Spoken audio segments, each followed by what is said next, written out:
and welcome to Kate Anjou's Book Reviews, the place where we shine a light on indie books and their authors. Today I am going to be reviewing All the Parts of the Soul by Catherine Fearns, and the interview is also available now if you would like to take a listen. So this book is set during the 1500s in the Reformation, during the height of the witch trials in Geneva, Switzerland.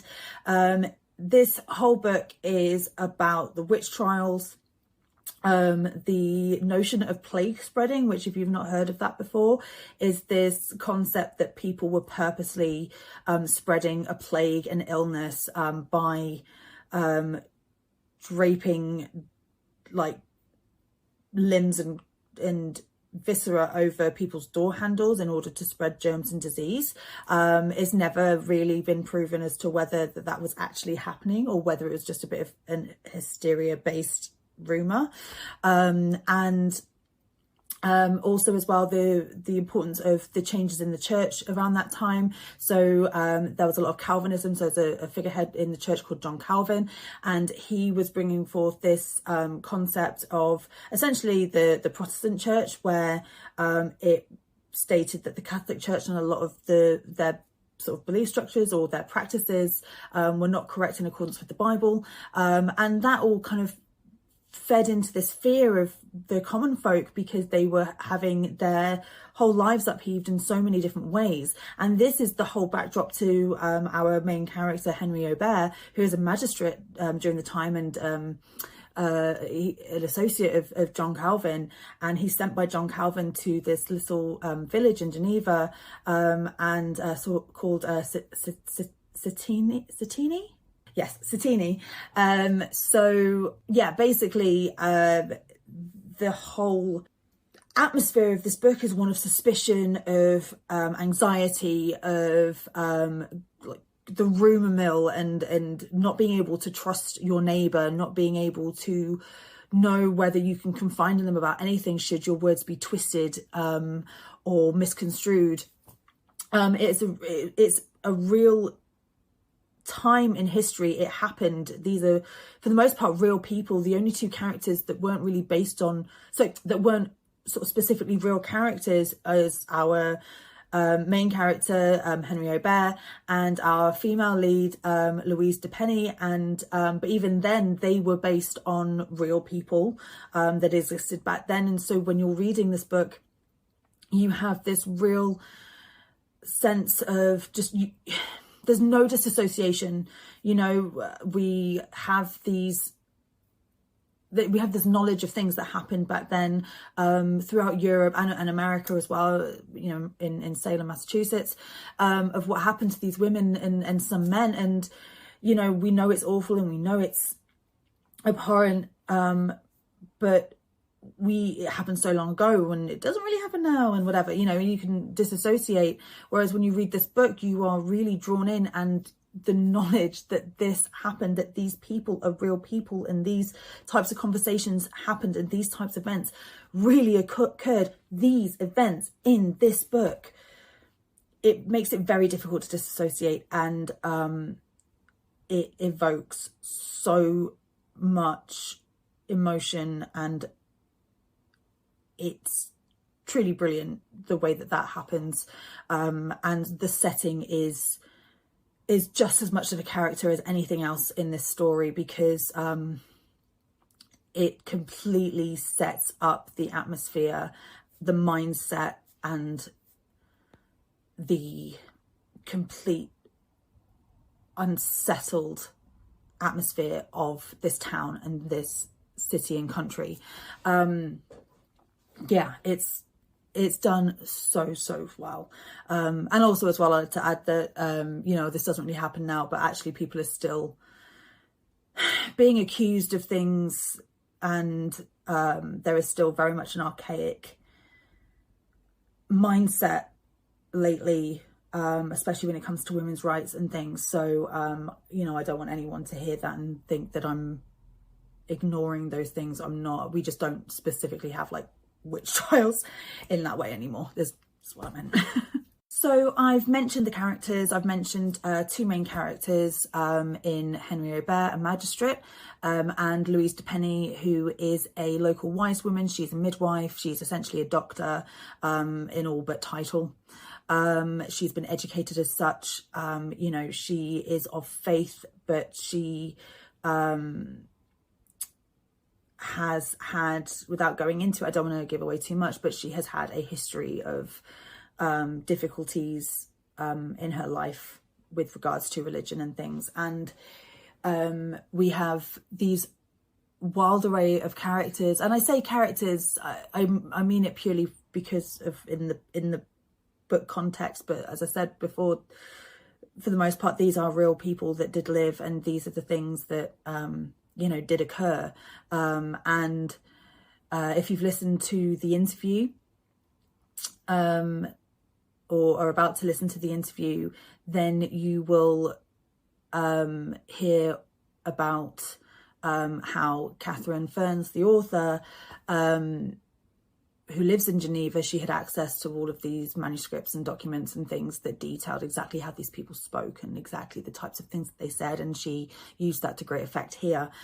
So characters like John Calvin was a real person. The mindset that he has with regards to Catholicism were real, was real. The way that he had an insane influence on Geneva and that surrounding area with regards to sort of a new faith, in a way, a new way of practicing, a new way of displaying certain I suppose rituals, for lack of a better term, within Christianity, and you know, sort of eradicating a lot of the Catholicism ways. His influence was insurmountable. Everyone followed him, and you know, he doesn't come into this story lots and lots, but because we're following Henry's perspective on this, he references him a lot, and we really get an idea of who this character is and the type of power that he holds, and his awareness of that, and you know, for all of the things that he says, the reasons that he does these things for and makes these decisions for, Calvin was very astute, and he was very power driven, and personally I feel like he just did it all for his own gain, and we see glimpses of that here. In regards to Henry Aubert, our main character, he has a whole world of psychology to unravel, and we are given quite a lot of it, and it's really important that we have that, because the things that he does and the ideas that he holds are really deplorable, and being that we are in his head for the whole duration of this book, it's really important that we see why he is the way that he is, where he comes from, where his roots are, because if we just had this character from anyone else's perspective, he would be the villain of the piece through and through. As it is, we have his mindset, we have his memories, we have his thoughts on things, and how he gets to these conclusions, and there's a real kind of like understanding of how he gets from A to B to C, and that's so important, because otherwise I think that this book, it would just be almost unreadable, because we're having to deal with all these awful things that transpire in the book, and then also not being able to at least understand our main character, whose perspective we're seeing these things unravel through. It has to be that way, and this book, not once does it condone the actions, and in fact there's all these other characters, including Louise, who counter what Henry does and tries to get him to see reason and things, and again he goes through, he's not just a black and white type of character, he himself goes through, but what ifs, or maybe it's this, or am I really in the wrong, but no, I can't be in the wrong because this, and you know, his rationale for the things that he does and the beliefs that he has, whilst I don't agree with them, or while I can't relate to them, I can understand them for a man of his stature, his history and his time. I think that that is such a huge feat to have achieved by any writer, let alone like a female writer who, you know, doesn't have a male perspective, you know, and isn't from back then, and, you know, and all these things, but she is a historian and so does have a great knowledge of these things. And then, as you'll hear in the interview, she did lots of research, but I just think that being able to capture the essence of this character and still make him sympathetic at times, infuriating at times, I think is just all an absolute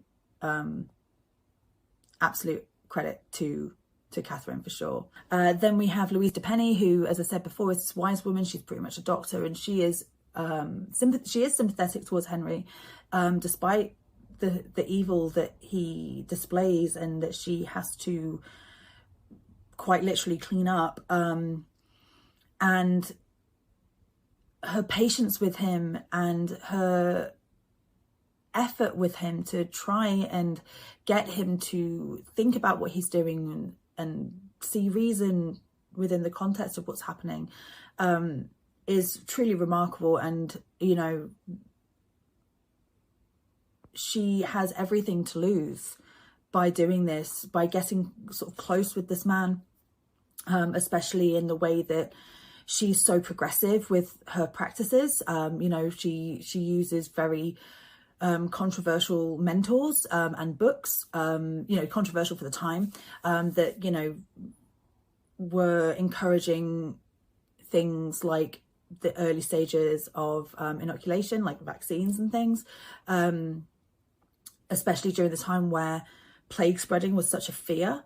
You know, and she's quite open about that. She is very open about her thoughts on female anatomy and the way that females work, and, you know, what rights we should have with things like childbirth and just general like lifestyle. Like, she's a very progressive, very forward-thinking character, and I think, you know, one of the most relatable characters in the story. And she uses herbs and she uses roots and different natural sources for her remedies, and she reads, and which is almost unheard of for a woman at that time, and she's very educated. It's very brave of her, for someone like her, for a woman like her, to at times face off against a man who is so resolute in his beliefs, or at least appears to be so resolute in his beliefs.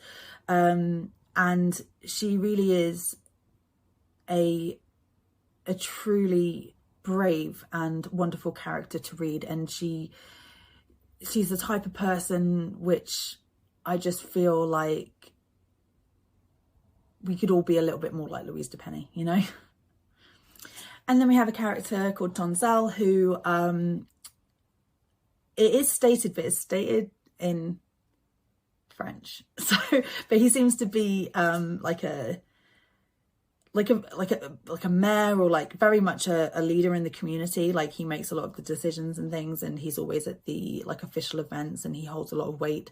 And he is a very outlandish character. He's very crude. He's very misogynistic. He's very loud and brash, and he is one of the few characters that afford us some humor. But equally, he also, a lot of the times that I want to hurl this book across the room is for things that he says or does. And as I said in the interview, all in the best way. I want to hurl this book in the best way possible. It's not like, oh, rubbish. It's just like, oh. And yeah, this character is one where it's just like, you can understand Henry's frustration with him and not knowing how to deal with him.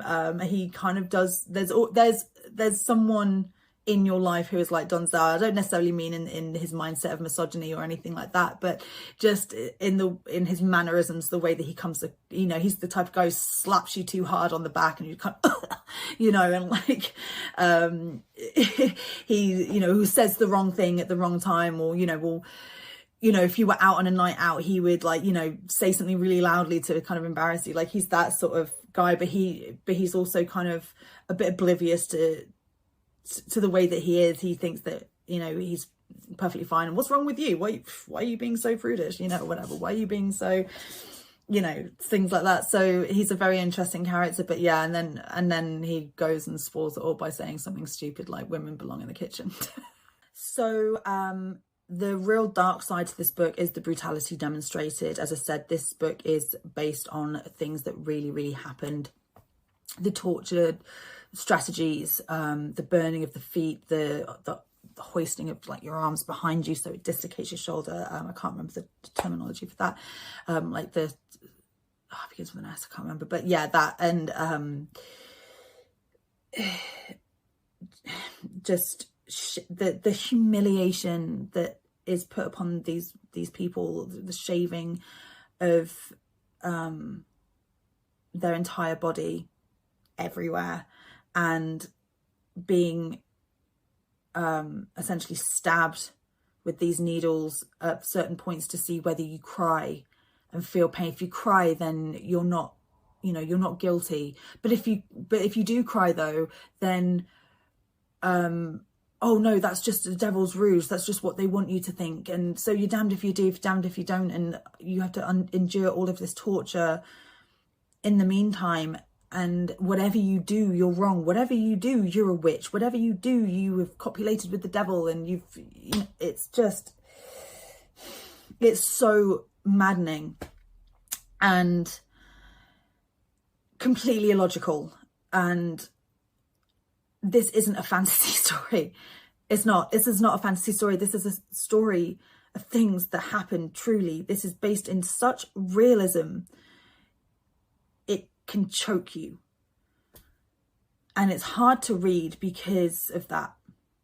I read a lot of horror, but something about this book, I don't know whether it was because it's from a first person narrative, or whether it's because, you know, I'm pretty spiritual and things myself and I can relate to these women, and I would have definitely been the first to be accused of witchcraft. There is just no way that I would have come out unscathed or even alive. And I think that is the same for most women nowadays. And these women are made to feel shame for perfectly natural things, for perfectly reasonable things and wants and desires, but they're shunned for it because they're women. And Catherine does a really fantastic job of conveying that, conveying the horrors. It doesn't shy away. No one is safe in this book, because no one was safe in real life. And if you're going to read this book, which I very, very much suggest that you do, I think this book is a very important book. I would just prepare yourself for that, because this book will make you feel more than you're probably expecting. So themes. So I've mentioned a lot of them, obviously, witchcraft and women's rights, plague spreading, misogyny, religion. And, you know, it's so funny because, I mean, not funny, haha, but, you know, it's such a coincidence that so many of these things are so relevant right now. We've just come through a pandemic. There is always an air of, you know, COVID, you know, fears. And is there going to be a new strain? And should we trust the vaccines? And, you know, are they trying to put something in our medication? Or, you know, are they, you know, or like people are fighting over whether people should be vaccinated or not. People are so aware now of germs and the spread of germs, and, you know, people are still wearing masks even though we don't need to anymore, you know, as per the government regulations. People are still being very, very careful about hand washing. You know, 5 years ago, you know, I mean, I know people who probably didn't even wash their hands after going to the bathroom, and now everyone's like, happy birthday, you know. And I don't know whether people sing that anymore, but, like, you know, I'm definitely am very conscious about how I'm washing my hands, and although I always did wash them after I went to the bathroom, just to hasten to add. But, you know, there's that fear, that paranoia almost, and whether or not it's justified, it's still in the air. And it's you know, it's funny how we have those parallels between back then and now. Misogyny, unfortunately, is still very much a thing. Sure, we're not putting people on trial for witchcraft, but there are awful laws being passed in supposedly progressive countries, or supposedly, you know, intelligent countries, that just make absolutely no sense and are spitting in the face of women's rights. And, you know, you have other countries where you're still executed for your sexuality, and these things that are just actual insanity. And so you can read this book and be like, oh, well, that was ages ago. But actually, really, was it? Is it still ages ago? That it might not be as blatant as this, but these mindsets are still very prevalent and current. And possibly this is why I was so affected by this book. We also have, like we have the theme of religion, and when is religion not a debate? You know, and the idea of, you know, old ways and new ways, and, you know, how important is religion, and how much does religion spur on our motives, our mindsets, and this, I'm not anti-religious. I want to hasten, I'm not anti-religious. I think having faith is a wonderful thing. I think it can be so important for hope and for comfort and for guidance. But what I'm talking about is when religion is twisted and taken out of context and used to spread hate and utilized as a business. And this very much is what happens in this book, you know, and that again is still stuff that happens now, you know, like the church don't pay tax, religion being used to spread hate against, you know, gay people, or, you know, supporting things like transphobia, or, you know, or even just hate against other religions. And it's just, it's infuriating. It's just so mental to me. And yeah, and this book delves into all of that, and it doesn't do it without preaching. Sorry, no, it does it without preaching. Sorry, it doesn't, you know, force you to look at one thing or other. It very much looks at both sides of the coin. It very much gives one argument and then another, and then, but you know, and I suppose depending on the type of person you are, you'll have very different takes from this book and very different responses to this book. But as someone who is a liberal woman, who is very spiritual, it evokes a lot in me, and there's a lot of things that I very much care about in this book. And this book, the people and the characters in this book are very conflicting with my own belief structure and what I believe is moral and good and ethical. And it seems that has been also the general response for reviews and things so far. This book has been out since October, so it's not a very old book at all.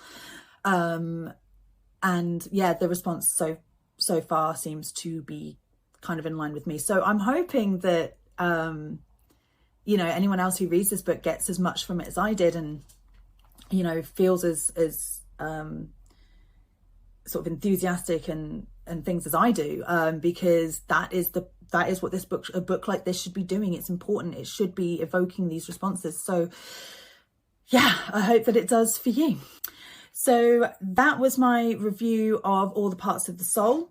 Fantastic book. Please go check it out. It's such an important read, and I feel like this is something that everyone should read. As I said, it pertains to so much that is going on nowadays, that it's impossible for you to not get something from it. But I hope that you enjoyed this review. I hope that you enjoyed the interview if you've watched or listened.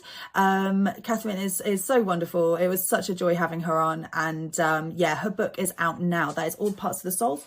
You can get that on Quill and Crow Publishing House, on their website, through the Crow Shop. Links will be in my link tree and also in the blurb. So yeah, and I believe it is also available on Amazon. So, you know, if that's a bit easier for you, then it is available there also. So yeah, go buy it, go buy. But thank you very much for tuning in, listening.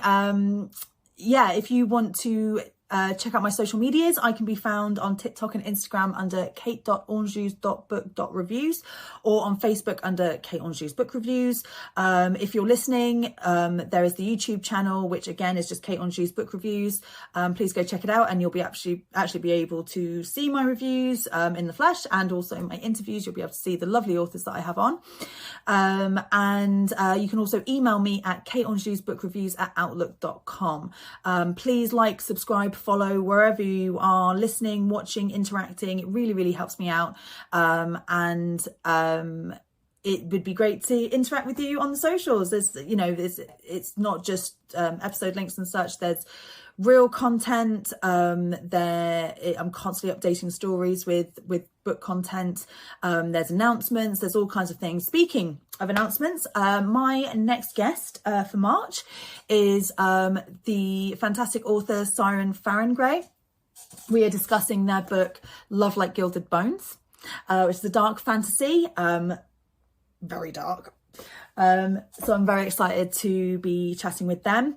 And so I hope you tune in for that. I have been promoting their work on my social media a fair bit, especially Instagram. I am a full supporter of their work. I think there are no other books that are quite like theirs. So I really hope that you enjoy that also. So and that one actually is also available now through Amazon. So yeah, get your hooks into it, because that'll be coming out about mid-March. So you've got a couple of weeks to buy it and read it if you want, before the interview and that comes out. But otherwise, yeah, that's basically it. Thank you very much as ever for tuning in, and I can't wait till next time. Yeah. Speak to you later. Bye. With me today, I'm delighted to announce that we have Catherine Fearns. Hey! And we're going to be talking about her book, All the Parts of the Soul. So hi, welcome to the show. Thank you so much for coming on. Thank you very much for having me. I've had a bit of a cough and a cold, so if I have a croaky voice, I apologize. I'll try and make it a sexy voice, right? 100%. It's like, you know, that episode of Friends where Phoebe gets the flu and then she's got this real like husky voice. Yeah, exactly. And then she goes into this horrific coughing fit. So I'll probably yeah, that's what I'll edit it. Yeah, it's cool. No, absolutely. Husky and sexy. That's all we're going for here. No, yeah, if you need to take a break or have a drink or anything, by all means. Cool. So I always sort of begin these proceedings with just asking my guests to just tell everyone a little bit about yourself, and a little bit about your book. So yeah, go ahead. So I'm Catherine Fearns. I am an author from Liverpool, but I live in Geneva, Switzerland. I've lived here for about 7 years. I started writing relatively late, I guess, in my late 30s, after having all my kids and changing career several times and traveling a lot for my husband's work. I kind of was trying to find something that would fit in with being a stay-at-home mum, and writing is perfect because you can do it anywhere, you can pick it up and put it down. And it also coincided with a sort of creative explosion that happened to me when I had my kids. I never thought of myself as a creative person, but I suddenly got the urge to make music and to write books. And so I just started writing, and before I knew it, I had my first book. So I wrote a crime fiction series, which is published by an Orthodox press that's set in Liverpool. And then I wrote my historical novel, All the Parts of the Soul, which is out now with Quill and Crow. Yeah, there it is. And I have another book coming out with Quill and Crow next year. And I'm writing the one after that right now. So I'm always writing. Wow. But I'm really happy with All the Parts of the Soul. It was a risky book to write and to publish. It tells a very controversial story, and it's been out since the end of October, and I'm really happy with the reviews and the way that people are getting what I was trying to do with it. So yeah, I'm really excited about it. Oh, excellent. That's amazing as well that, you know, like you had this spurt of inspiration and you really did something with it, you know, like not only are you writing, you're creating music. That's really inspiring. That's fantastic. I think it can be, I mean, I'm a parent, and it can be very easy to sort of lose that side of yourself once you become a parent, because you have so many other priorities in place. And the fact that you've been able to harness those inspirations and, you know, have that creative flow, I think is fantastic. I didn't start podcasting until after I had my kid and stuff, and it's one of those things, I think it's almost maybe like, because you have that thing of, you know, you've got so many things going on, it's like you kind of want to do something a little bit for yourself, isn't it? Like, I don't know if that was for you, but that was certainly what it was like for me. I think so, yeah. And I think women get to a point where you know, whether they're mothers or not, women get to a point where we want to spread our wings and express ourselves. And yeah, my creative side definitely came out, and it's unstoppable now. Yeah. Oh, I'm so excited for your new projects. It's like, yeah, lots happening. Yeah, I'm gutted it's going to be not until next year. As you can probably tell from that, I very much enjoyed All the Parts of the Soul. Like, it was like, we sort of had a bit of a chat about it off air, but it was such an emotional book for me. Like, I literally went through a plethora of different responses. There were some moments where I was like that like really touched me on like an emotional level, and then like in a nice way, and then there were other times where I just wanted to hurl the book across the room because I was just so infuriated by some of the mindsets and the logic being applied with these characters. And I really very much feel like that is the point of the book, is to really put yourself in that mindset, so of like what it was like at the time. So, you know, what we're talking about here is a book about the witchcraft trials set in Geneva, where you live, during the 1500s, during the Reformation, within the church. And we follow the character of Henry Aubert. That's pronounced right, is it? Aubert? Yep. As someone whose name is Anjou, a French name that is constantly mispronounced, I always try and make sure, like, at least my French names are on point.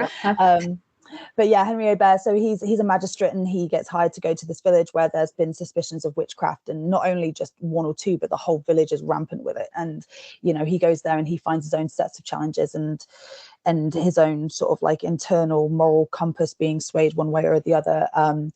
And I just think it's just such an interesting book. And although it's a book that is set, you know, hundreds and hundreds of years ago, there are still so many themes within this book that I feel like are very, very relevant today. Is that part of like the inspiration that you had with certain things that have been happening lately with women's rights and human rights in general?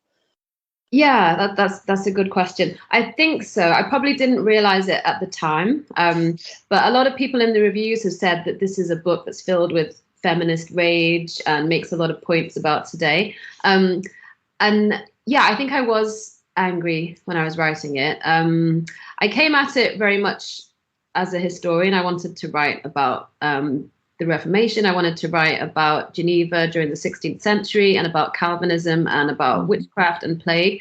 But I was definitely looking through the lens of, I guess a feminist lens, because I wrote it in 2018. So it was before the pandemic and after the Me Too. I was going to say that's right in the Me Too movement, yeah. And so in a way, everyone has become much more aware of some of the problems that women face. But at the same time, there was kind of a backlash happening You had the rise of these sort of anti-feminist movements. You had these awful YouTubers. Even my own sons were starting to make jokes about women, you know, driving in the kitchen and watching these awful YouTubers very briefly before they realized. But I was seeing a backlash. And then, of course, we had these terrible changes in the laws in America and in some European countries where women's rights are being taken away. It was very much a sort of Handmaid's Tale thing happening in several countries around the world. And it did feel like women were still being scapegoated in quite similar ways to the 16th century. And so I didn't really have that prominent in my mind, but I think that there was quite a lot of female anger behind. Yeah, like in the background, like on a subconscious level, maybe. Yeah. And I mean, I'm very happy with the way history has been moving in the past few years, in the sense that women are being written back into history. And I've learned so much from my daughters, because I actually did a degree in history, but it was 25 years ago now.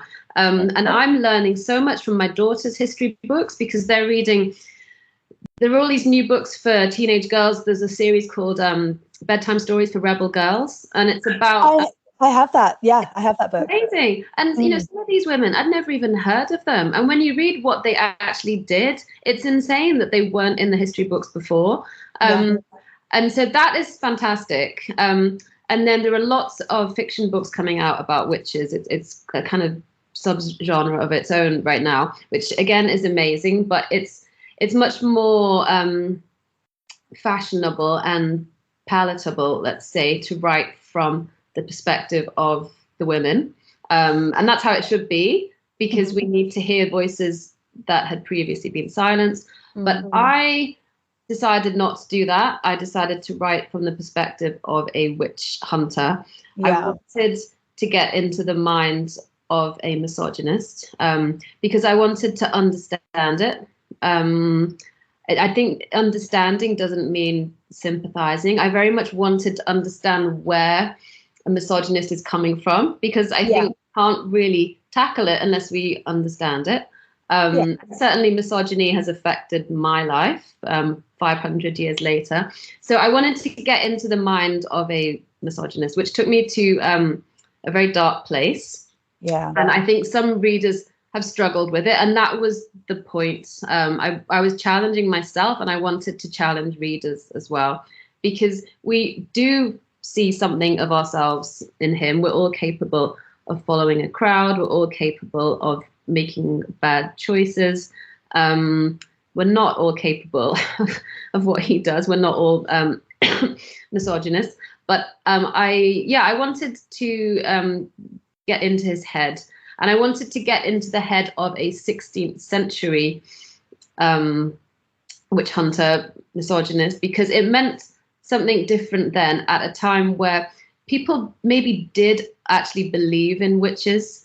So I wanted to ask, what does hypocrisy mean at a time when maybe people did think witches were real or not? I personally don't think Calvin believed in witches. I think he used it as a tool to control people. But some people did believe in it. What does that mean for hypocrisy? And it was also a time when the Reformation meant that people were being made to change their beliefs, and it was a matter of, you know, their soul. It was a matter of what happened to them. People were terrified back then. What they believed. Did they really change their beliefs, or did they keep it a secret? So I wanted to explore all of that through the mind of a witch hunter. I think that's so interesting, and that you've gone ahead and answered a couple of my questions already. And interview's done. Bye. No, I think it's so interesting, the fact that you took that stance, and you know, I mean, this is all of the books that I've covered in this show so far have been about witches one way or other. They're all very, very different books, but witches have been at the core, and this is the first one where it's from a male perspective. And you know, my first interview was with another Quill and Crow author called Stephen Black, and we were discussing The Famine Witch, and there are multiple characters, female characters, which are written in a first person narrative and things, and it's I was praising him for his ability to get in the mind of a female character and it not be tropey and it not be stereotypical and be very authentic. And I can't speak for whether Henry has been written authentically. I'm not a man. I can't speak for that experience. But when I was reading it, coming across, it did come across as authentic for the time,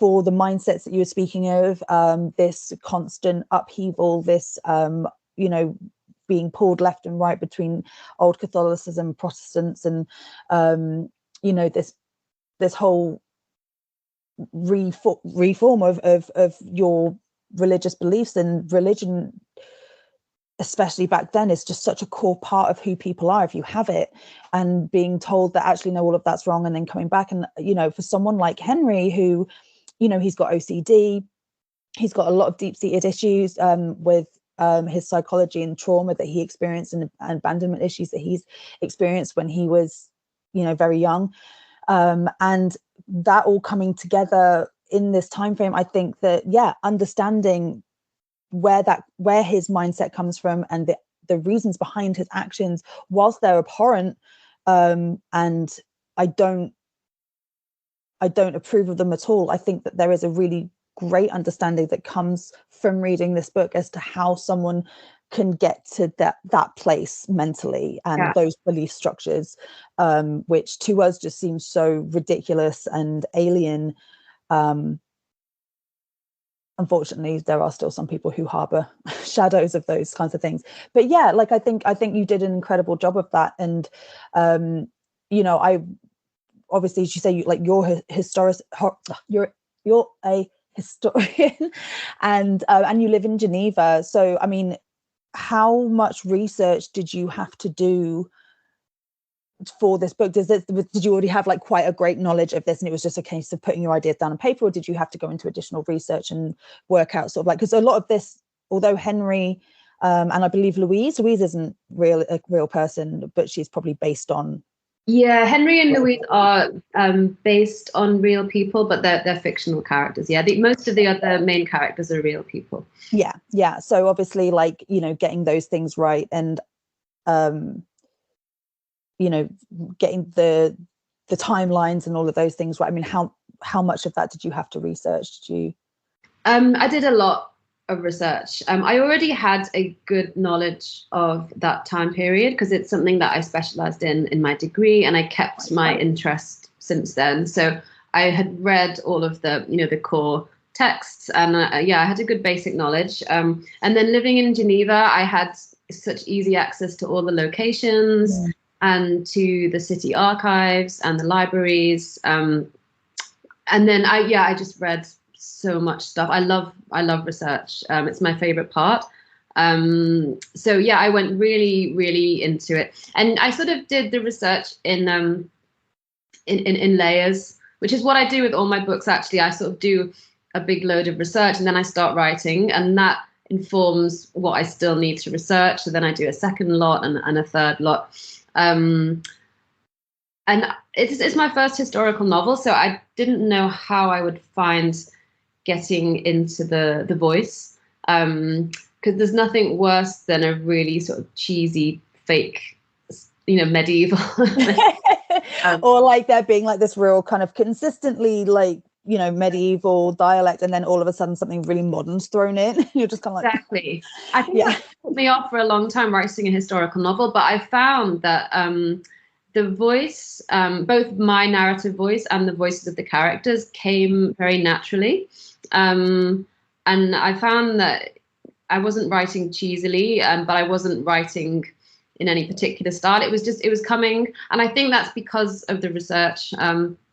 And whenever there was a sentence that grated, it was because I hadn't researched that properly. Right. I think with historical dialogue, you can't speak exactly the way they spoke. So, for example, I had access to, for Calvin, his dialogue was so easy because he wrote so much and made so many speeches that were transcribed. So I almost had everything he had ever said already written down. But of course, if I actually wrote that in a book, it would sound ridiculous. So sort of modernize it is the wrong word, but I don't know what other historical writers would say, but I found that it came quite naturally. So the voice was easier than I thought. But yeah, that was based on a huge amount of research. And even at the very last edit, we're picking little anachronisms that I'd made. So yeah, it's a painstaking process, but it's very enjoyable to build this world and to try and get it right.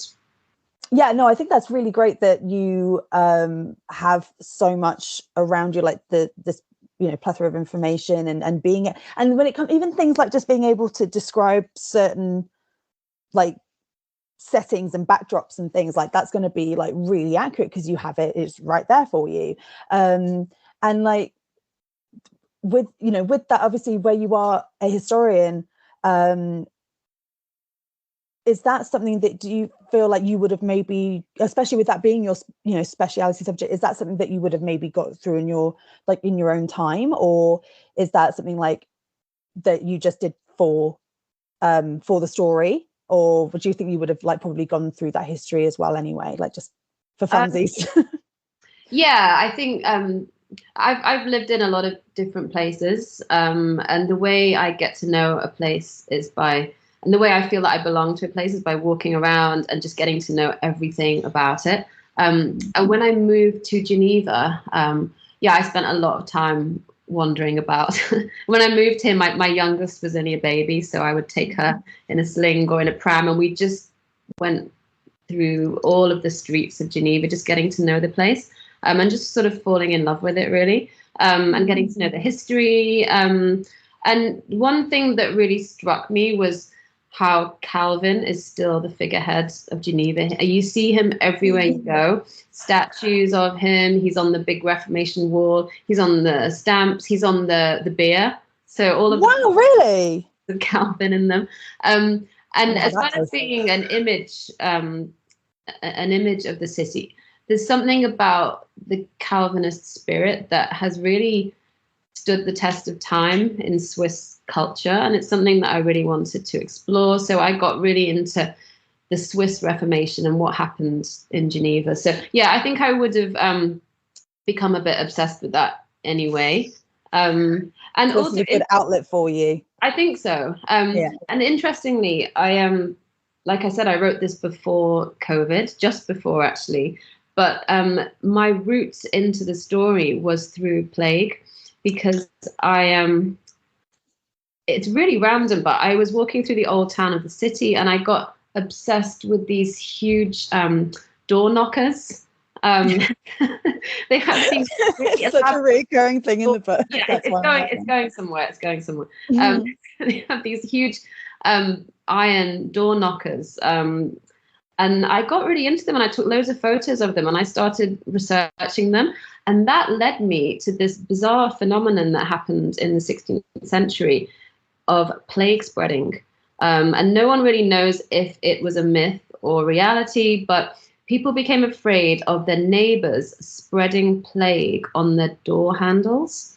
So the rumor was that people would get hold of rotting limbs from the plague cemetery and they would paste it onto their neighbors' door handles to give them the plague.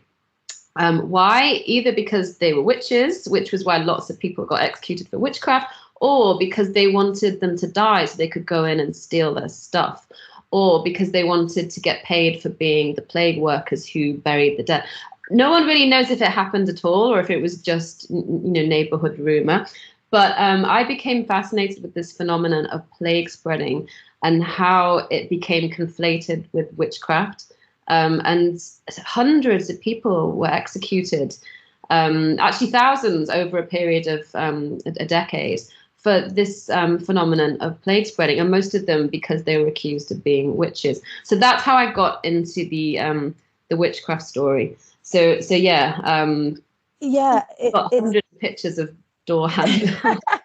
Oh, I bet I'd like the proper old like brass iron knee exactly, type. with like a lion, and it's in the lion. Yeah, sort of thing. Yeah. You see, I mean, you kind of do. You see them sort of like in Bath and London, don't you? Like Exactly. and stuff. But like, because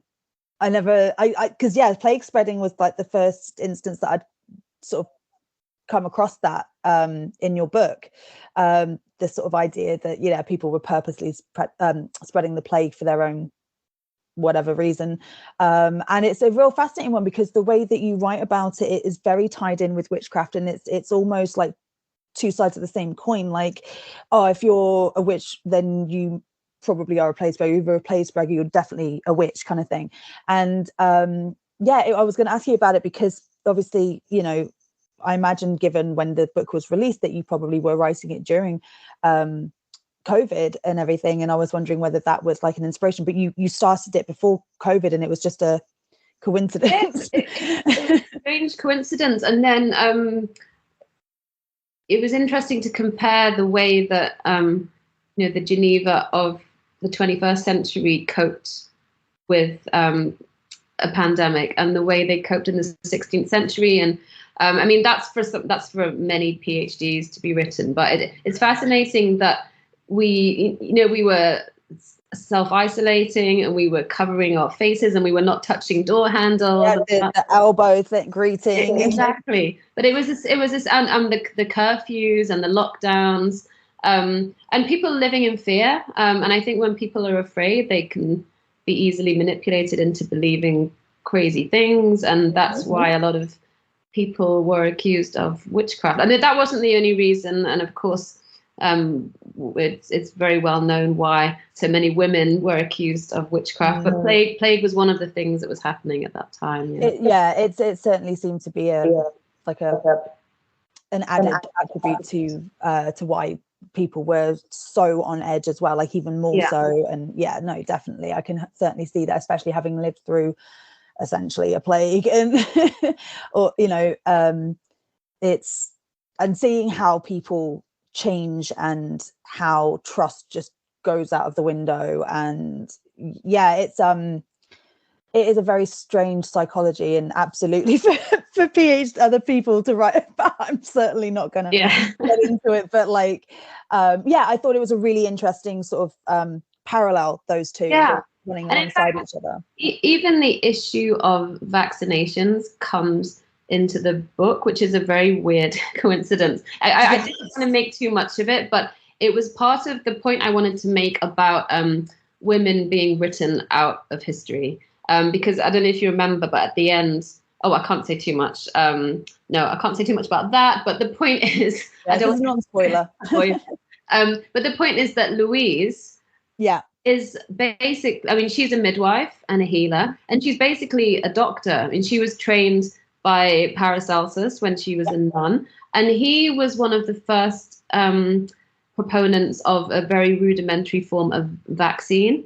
And one of the reasons she got accused of witchcraft in the book was that she had been reading materials he'd written about a very basic form of inoculation, where you would expose someone to a very tiny amount of plague. So he was the first person to start the idea of vaccinations. And because she had been reading his scientific papers, that was one of the things the authorities jumped on and said, this is heresy, so it's witchcraft. Exactly. But the fact that, I mean, logically and objectively, Louise was the doctor and the scientist and the expert, but somehow it was these silly men in the crazy beak masks who were poking her and humiliating her. They were the ones who were the supposed experts. I mean, the hypocrisy was just beyond staggering, and we have plenty of staggering hypocrisy today. It's very very on point for certain things happening in certain parts of certain countries right now. And which will name this, so as not to offend anyone, I guess. Indeed.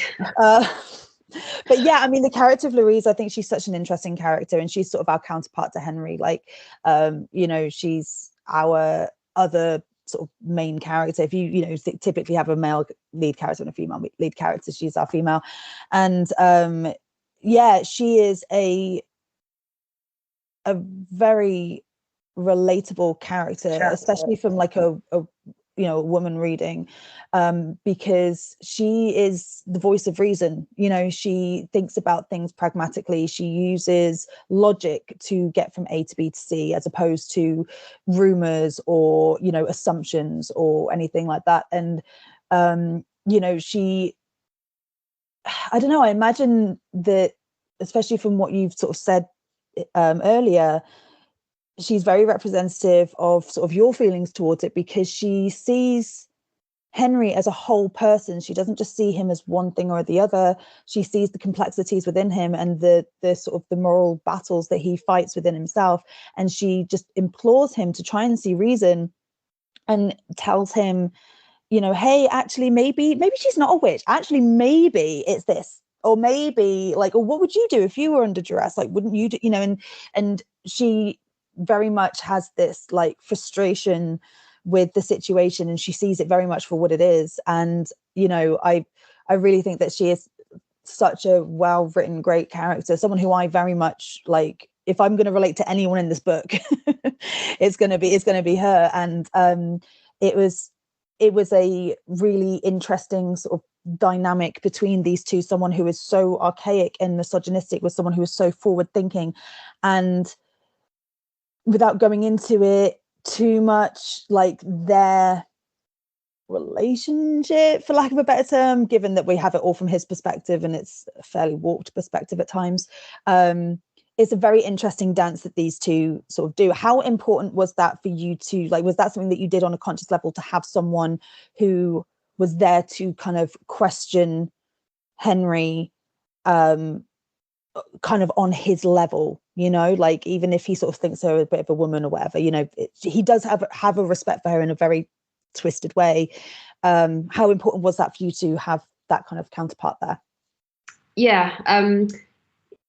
Yeah, like you said, she often voices thoughts that are going through Henry's head, and she tries to guide him towards making the right decision, because she humanizes him. And that was important to do, because if I just made him into a monster, then it wouldn't have been the same book, because it would have been too simplistic. Because the fact is that, you know, tens of thousands of women, not just women, but mostly women, were executed in horrible ways for ridiculous reasons. These things did happen. And, you know, it's not like every single man in Europe was a monster. I mean, these were normal people, real people making these decisions. So it's important to understand how they got to them without condoning even you know, the slightest thing that he did. So it was important to show that he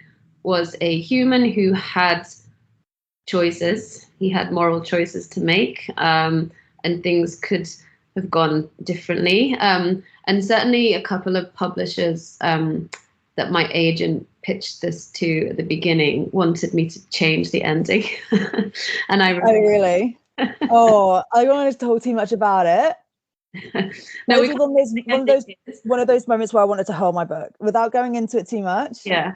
I don't want to say either which way, but like there are some things that happen where I'm just like, yeah, it could have gone differently. And there were many moments when it could have gone differently. And Louise wasn't the only voice of reason. Actually, there was also Bernard as well. Yeah, there was also Bernard. Who also tried to befriend Henry and gave him chances. And then he also shows himself to have certain weaknesses in the end. Well, we're human. Not to give spoilers.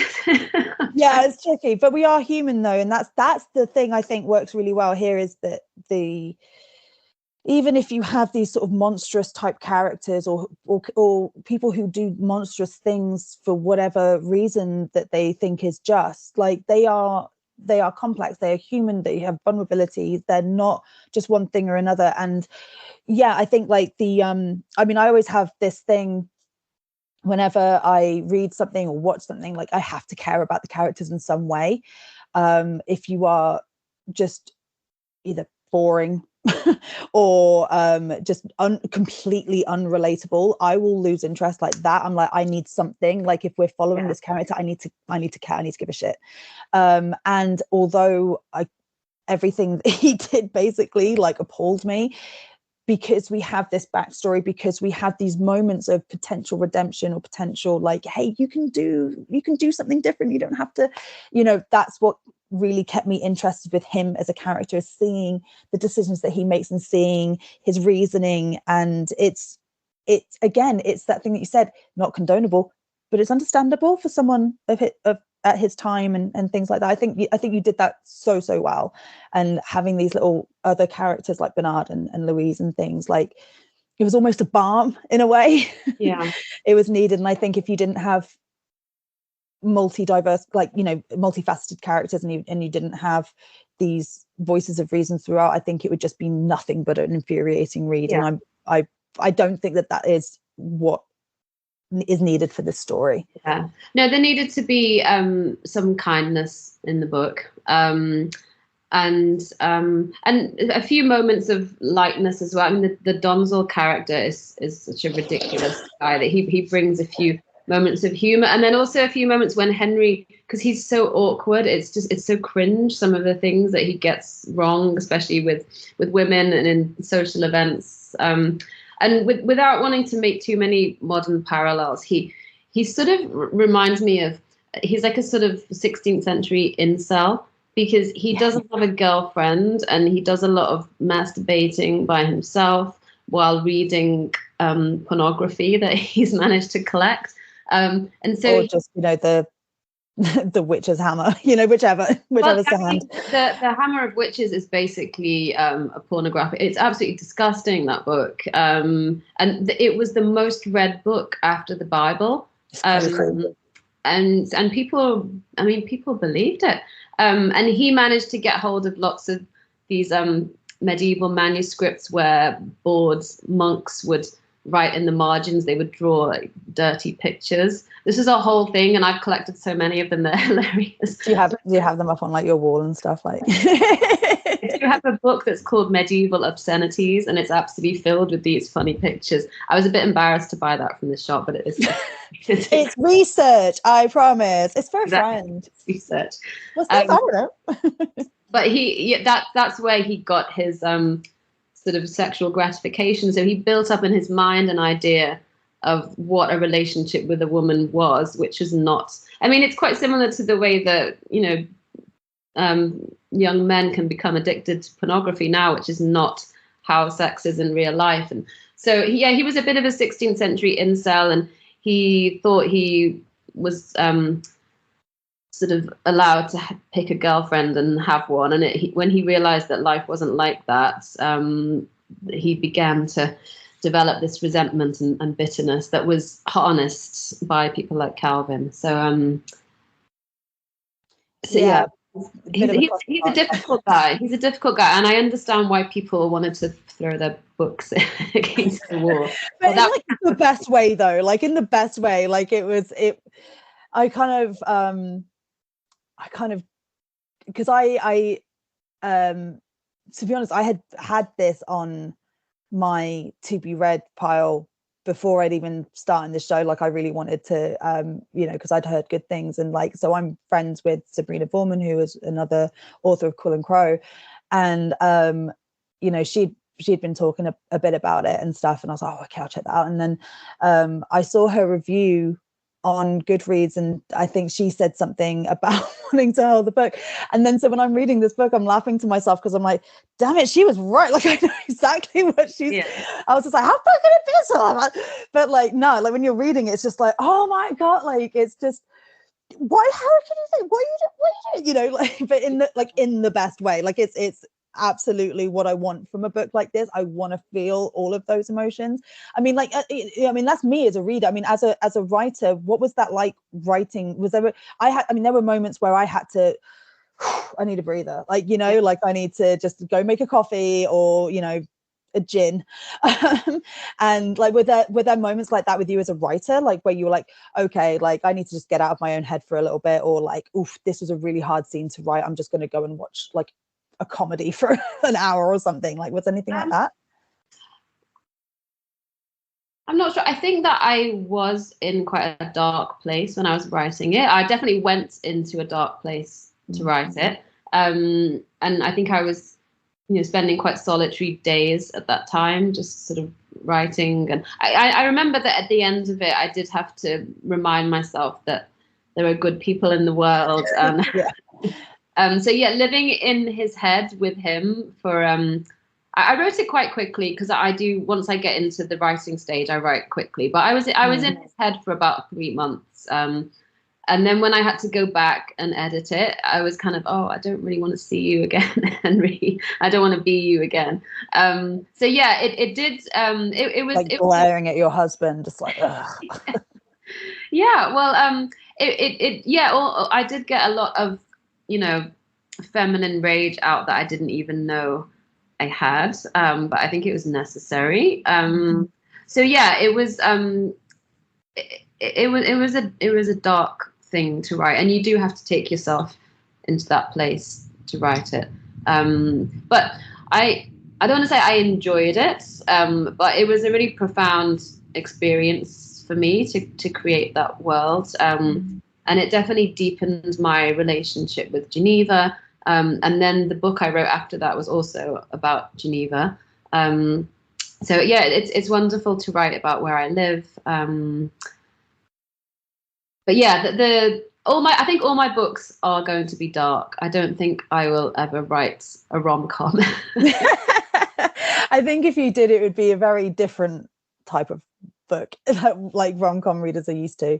But no, like I think these books are needed 100%. Sorry, what were you going to say? I was just going to say, I do have a rom-com manuscript. I have several manuscripts that will never be published, and one of them is a rom-com. But it's very difficult to write. Well, firstly, to write romance, as you can see from Henry and Louise's fucked up relationship. But also to write comedy is very difficult, because it's very difficult to know whether you are actually funny. And the rom-com that I wrote was probably a little bit too close to home. So what I've done with that one is I've sort of mined it for material that I will use in other books. So yeah, I don't think I will ever be publishing a happy book, but that's okay. That's all right. You have a brand, you stick to it. And if you ever did, though, I'd be very interested to know what that looks like.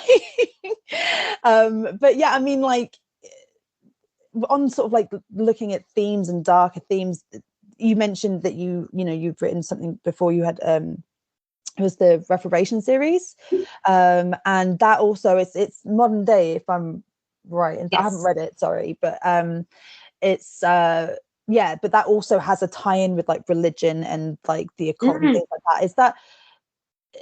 Is that something then? I don't need to know about like your like religion, if you have any or anything like that, but like just those sorts of themes and those correlations, is that something that it seems quite important to you? And definitely. And in fact, reprobation is it's partly about Calvinism. So I've obviously got a deep-seated obsession with Calvinism, even before I moved to Geneva. Yes, Reprobation it's a crime fiction series, but it's seems great, by the way. It's on my to be read, like my Goodreads to be read. It's quite a fun series. It's really fun to write because it has a heavy metal theme. Because one of the main characters is a death metal guitarist, and I sort of came at it from the heavy metal angle because I was a metal journalist before. So you have a band, right? Yes. So it was a really fun series to write, and the overarching theme that runs through the series is the difference between belief and truth, and what belief makes people do. And that's something that's always fascinated me, because I grew up around religion. I went to a Church of England school where we sang hymns and prayed every day. My grandfather was a church warden, so I spent my childhood playing in a graveyard. Oh, nice. I mean, respectful. Oh, I love graveyards. Yeah, me too.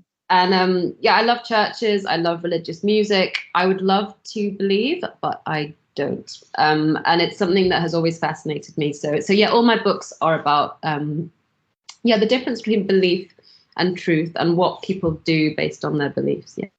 I think that's fantastic. And I just have like a couple of quick questions left. We are going to sort of wrap up now, but if you could have a sit down with Henry, Mr. Aubert, Monsieur Aubert, what would you say to him? Like, if you came at him like I won't say the end of the book, but maybe like in the middle of the book, what would you say to him? Oh man. Without fear of being called a witch. I don't know. I think I would probably say the same as Bernard, maybe even less uncertain terms.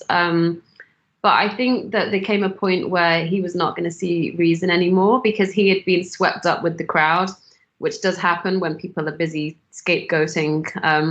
I think he was just too far gone with his own selfish interests. So I don't think I would have been able to dissuade him. But I think I would have been, I'm nowhere near as virtuous as Louise. So I don't think I compare myself with Louise, but I definitely see some similarities with Bernard. And I might have taken the same tack as him.